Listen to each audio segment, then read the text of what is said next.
bonjour. Bonjour. Alors, juste pour rappeler à ceux qui nous suivent quand même que vous aviez été ministre de la République et aujourd'hui vous êtes la directrice générale de l'Agence sénégalaise de la promotion des exportations. C'est bien ça? C'est ça. Oui. Alors, comment vous vous sentez?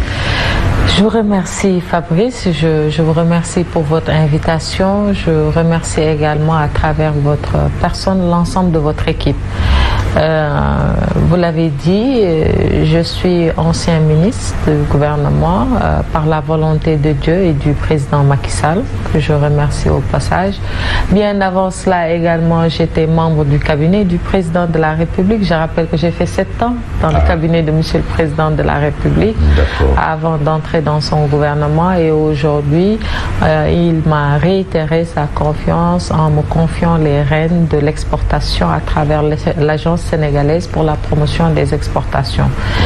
C'est dire, pour répondre à votre question, que je rends grâce à Dieu. Comment je me sens? Je rends grâce à Dieu parce que rien ne l'obligeait à me faire toutes ces faveurs. Ce sont des faveurs qui m'ont été données. Je dois d'abord lui rendre grâce et puis prendre la pleine mesure de ce que le bon Dieu vous a donné gracieusement, mais surtout voir l'usage qu'il faut en faire. Parce qu'en définitive, c'est ça le plus important. Chaque personnalité, chaque personne, avec les dons de Dieu qu'elle détient entre ses mains, doit voir comment en user au bénéfice de ses concitoyens. Alors, on considère également que vous êtes membre du secrétariat exécutif national, c'est bien ça, de l'APR, l'Alliance des forces, l'APR, l'Alliance pour la République, parti de Macky Sall, membre de Benno Bokk Yakaar, et dans Benno Bokk Yakaar, vous êtes membre du CEP. Ça fait pas trop? Non. Non, non, là également, c'est fait par la volonté du président. Comme vous l'avez indiqué, je suis membre du secrétariat exécutif national de l'APR, qu'on peut considérer comme le bureau politique. C'est un peu l'instance de décision du parti. Je suis également membre du secrétariat exécutif permanent de Benno Bokk Yakaar, parce qu'il ne faut pas oublier que Benno Bokk Yakaar est une coalition composé de partis, de mouvements, de personnalités indépendantes et de sous-coalitions. Donc, l'Alliance pour la République, l'APR, mon parti, est membre fondateur du Benno Bokk Yakaar à travers la coalition Macky 2012, qui est sa sous-coalition. Donc, forcément, puisque ce sont des organisations qui se sont agrégées, ou en tout cas qui se sont retrouvées pour avoir une alliance, être représenté au niveau de certaines instances, c'est d'abord un signe d'engagement, c'est d'abord un signe de maîtrise de l'action, de la chose politique, mais c'est également une grande confiance, c'est également une grande charge, parce que nous devons défendre des positions, nous devons participer à tout ce qui peut à tout ce qui peut promouvoir notre parti dans le champ politique. Donc non, l'engagement militant premier, c'est d'être au cœur, de mettre la main à chaque fois que de besoin dans l'action politique, et je crois que la présence au niveau de ces structures-là nous permet de le faire. Mais ce qui est le plus important, l'instance qui est la plus importante et que vous n'avez pas citée, c'est que je suis responsable au niveau de SICAP Liberté. Parce qu'avant d'être dans les instances... Non, j'allais en venir parce voilà, que, en fait, quand voilà, on voit Zahra Iyane, on a l'impression de voir un bleu en politique, alors que vous êtes quand même très active dans le milieu, dans le secteur.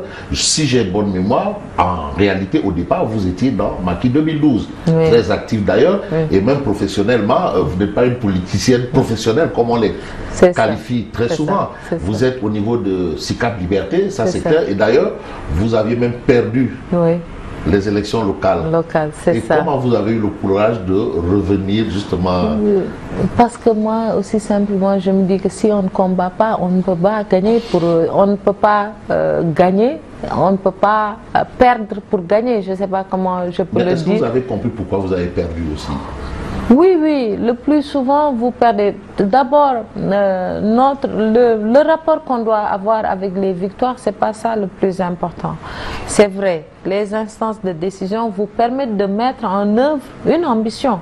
Parce que lorsque vous êtes en politique, c'est d'abord la première ambition, c'est d'être au service de son pays, c'est d'être au service des citoyens. Maintenant, pour être au service des citoyens, il y a plusieurs manières de le faire. Mais quand on est en politique, la première manière, c'est d'être dans des instances de décision. Ces instances de décision peuvent être des instances locales, donc c'est les communes, c'est les départements, etc. Ou ça peut être au niveau d'instances nationales. Donc c'est ce que nous avons cité tantôt. Donc pour dire que même au-delà d'être dans le Macky 2012, avant que moi je sois dans Macky 2012, j'y ai été à travers une formation politique. Parce que vous dites, Zahra Iyane Thiam n'est pas novice ni bleu. Je pense que rares quand même sont les personnes qui pourraient penser que je suis bleu en la matière. Parce que si vous passez par le mouvement associatif, vous passez par tout ce qui a été action nationale, les assises nationales, le M23, tout ce qu'il y a eu comme lutte pour l'amélioration, pour la consolidation des acquis démocratiques, la consolidation de nos institutions, moi-même et toute l'équipe qui m'a accompagnée, parce que j'étais avec des compagnons dans le cadre de notre parti l'UDS Innovation. J'y étais avec des camarades. Nous sommes partis dans la coalition Macky 2012 à l'issue de ce qui s'est passé au sein de la candidature de Benno Siggi Sénégal, ce qui a donné naissance à Macky 2012.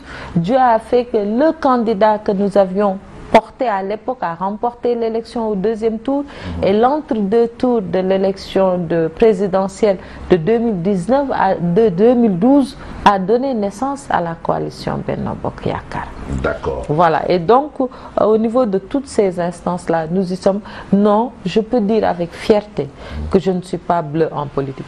Mais je ne suis pas bleu en politique par la force de l'expérience certainement, mais par la force aussi de ceux qui m'ont encadré. Parce que j'ai eu la chance d'être avec de grands hommes d'État. Je les appelle même pas des hommes politiques, mais c'est de grands hommes d'État.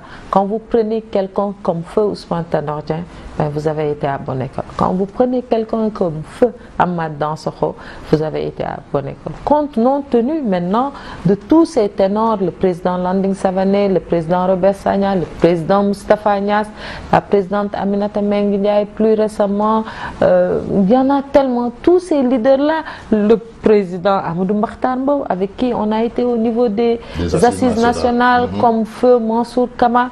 Vraiment, j'ai été dans un moule. Autant j'ai eu des profils de privé économique, autant j'ai eu des profils politiques. Non, si vous prenez tout cela et que vous chapeautez ça par un mentor comme le président Macky Sall, quand les gens vous taxent de bleu, c'est qu'ils n'ont pas de... Mais oui, mais quand même, vous n'avez pas une conquête démocratique, c'est-à-dire vous n'avez pas gagné une élection, les élections locales. Est-ce que ce n'est pas un boulet que vous tenez ou bien peut-être quelque chose... Ce sera un boulet... Ce sera une tache noire dans votre élan politique. Non, votre même pas. envol. Ça peut freiner. Ça peut freiner. Parce qu'aujourd'hui, si vous étiez reconnu légitimement avec un titre électif, c'est vrai que ça vous donne une légitimité avérée. C'est ça, il n'y a pas de doute là-dessus. Mais d'abord, on ne peut s'aguerrir que lorsqu'on est face à l'épreuve. Et ensuite, le mérite, c'est de ne pas avoir essayé. Le mérite, c'est non seulement d'avoir essayé, de ne pas passer et de reprendre. Vous l'avez dit vous-même, comment vous avez fait pour reprendre? Mais tout simplement parce que ce que je fais, je ne le fais pas pour des postes.